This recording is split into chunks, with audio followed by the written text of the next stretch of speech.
మాతా, ఓ మాతా, ఇదిగో కూరగాయలు. పెద్దమ్మ అని పిలవచ్చు కదరా.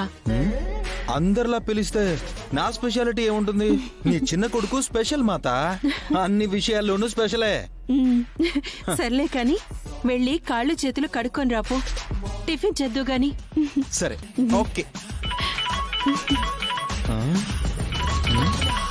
ఇదేంటి చిట్టి సోదరి ఫోన్ చేస్తుంది? హలో అన్నయ్య. బిందు, బిందు ఏమైంది? ఎందుకు ఏడుస్తున్నావు? నాన్న ఇంట్లోంచి వెళ్ళిపోయారు అన్నయ్య. ఏంటి? ఏం మాట్లాడుతున్నావే? నాన్న వెళ్ళిపోవడం ఏంటి?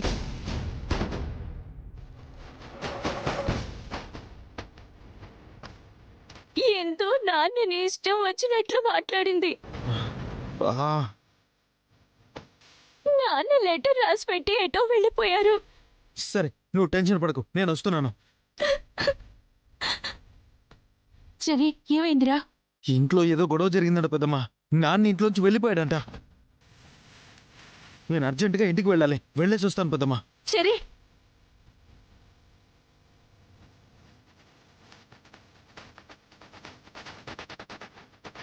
ఎంత గొడవ జరిగినా ఆయన ఇంట్లోంచి వెళ్ళిపోవడం ఏంటి?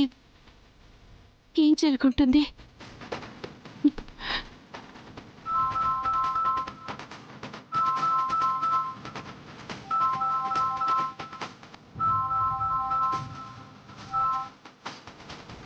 హలో శారదా, నేను. ఏమండి, చెర్రీ చెప్పింది నిజమేనా? ఇల్లు విడిచి వెళ్ళిపోయేంత సమస్య ఏమొచ్చింది మీకు? నా ప్రేమకు విలువ లేనప్పుడు నేను ఇంకా అక్కడే ఉండడం కరెక్ట్ కాదనిపించింది. అలా అని భార్య బిడ్డల్ని వదిలేసి ఇంట్లోంచి వచ్చేస్తారా? ఆ రోజు నిన్ను పిల్లల్ని వదిలేసి నేను వచ్చినప్పుడు నేను ఇప్పటిదాకా ఉన్న ఇంట్లో నన్నెవరూ ఆ మాట అడగలేదు. ఇప్పుడు నువ్వు అడిగావు.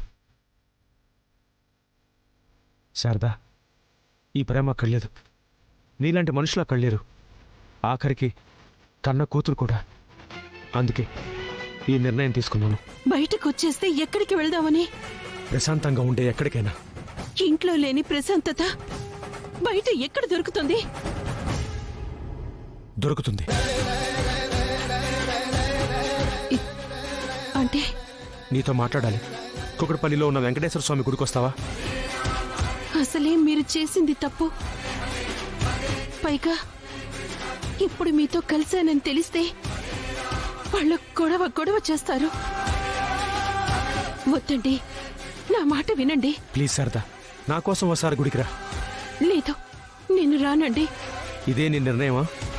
చెప్పాను కదా, అర్థం చేసుకోండి. అయితే నా నిర్ణయం చెప్తాను విను. ఇప్పుడు నువ్వు రాకపోతే ఇదే నా చివరి కాల్ అవుతుంది.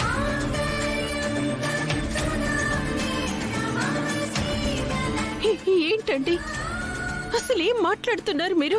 చెప్పాను కదా, ఇప్పుడు నువ్వు రాలేదంటే నీకింకెప్పటికీ కనిపించరు. ఏంటండి ఆ మాటలు? ఆ మాట నిజం కాకూడదంటే వెంటనే గుడికి రా. పూర్వని, నువ్వా? నాకెందుకు ఫోన్ చేశావు? వద్దు అనుకున్నా మాట్లాడే పరిస్థితి మళ్ళీ మళ్ళీ కల్పిస్తున్నారుగా. నీతో మాట్లాడాలని ఇంట్లో ఎవ్వరూ అనుకోరు. ఆ ఈ మాటలు మాత్రం బాగానే చెప్తారు, కానీ చేసేవన్నీ చేస్తూనే ఉంటారు.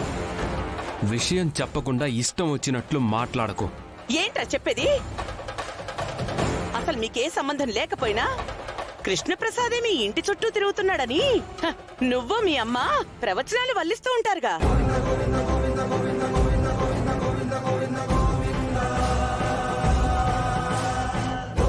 నువ్వేమో అతనంటే పడనట్టు నటిస్తూ ఉంటావు.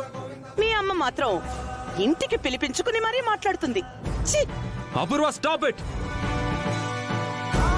మా అమ్మ గురించి మాట్లాడకు. ఏంటా? మీ బతుక్కి రోషన్ కూడా ఉందా? ఎక్కువ మాట్లాడితే నాలుక చీరేస్తా. చాలే ఆపరా.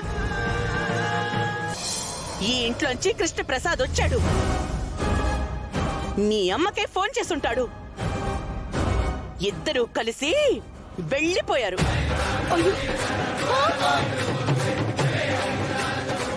బతుకులరా మీవి. ఛీ! అపూర్వ ఫోన్లోనే కదా అని రెచ్చిపోయి మాట్లాడుకో. నా ఇంటి నుంచి నీ ఇంటికి రావడానికి 5 నిమిషాలు పట్టదు. మా అమ్మ గురించి ఇంకొక్క మాట మాట్లాడినా మర్యాదగా ఉండదు. ఏ, రెచ్చిపోకురా. మీ అమ్మ ఇంట్లో ఉందేమో ఒకసారి చూడు. మా అమ్మ బయటికెళ్ళింది. అది అది ఇక్కడ కృష్ణప్రసాద్ కూడా లేడు. ఇద్దరు కలిసి లేచిపోయారు.